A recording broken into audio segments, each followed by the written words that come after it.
But I begin tonight with a breaking story. Just a day after the Morrison government withdrew funding from a think tank called China Matters, Anthony Albanese and Penny Wong invited their director, Allan Gyngell, to speak at Shadow Cabinet on Monday night.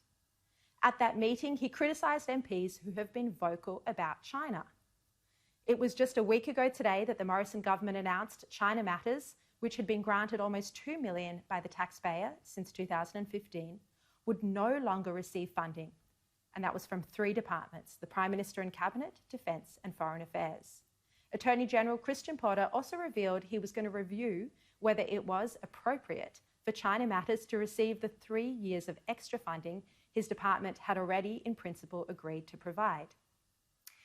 But just a day after this, China Matters was then invited to speak at Shadow Cabinet on Monday night. Anthony Albanese introduced Director Allan Gyngell, and the speech was understood to have been organised by Penny Wong. Some of those present at Shadow Cabinet have told me that Gyngell said the MPs who were criticising China were causing unnecessary provocation to a complex relationship already in trouble.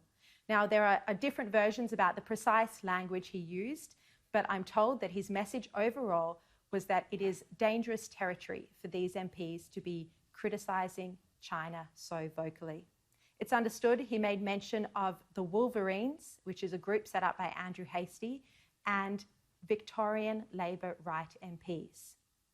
Federal Labor MPs are now worried that their free speech is being curtailed by Anthony Albanese and his leadership team when it comes to the topic of China. Some claim they were urged not to sign an international letter condemning China for its national security laws to effectively annex Hong Kong. 800 parliamentarians around the world signed the letter, but some Labor MPs say there was pressure on them not to touch it. They were also encouraged not to join an international parliamentary coalition to fight China's rising authoritarianism.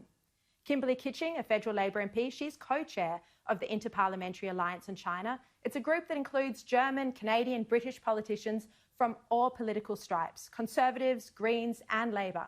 But there was a lot of difficulty getting Labor MPs to join it, and those that have are keeping their names secret. The overall message that Labor MPs say is that they've been told it's better to stay quiet about China rather than cause a fuss. In response to questions, Penny Wong strongly rejected suggestions that any Labor MPs have been silenced or stopped from signing the letter or joining the group, and her own Twitter account and her own commentary suggests quite strong comments when it comes to Hong Kong. But Anthony Albanese's leadership team say that the view that politicians actually help Beijing's strategy by ratcheting up the rhetoric for domestic purposes is not unique to Allan Gyngell or China Matters. They say this has been raised by other defence and strategic policy experts and has widely been written about. They say it's a common view from China realists. In response to questions, Penny Wong said this. She said, "Deputy Leader Richard Marles and I have been arranging eminent experts in Australian defence, strategic and foreign policy to brief key Labor fora."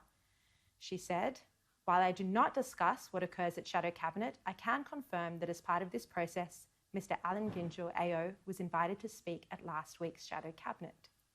Mr. Gyngell has been one of the greatest single contributors to Australian foreign policy for decades," she said.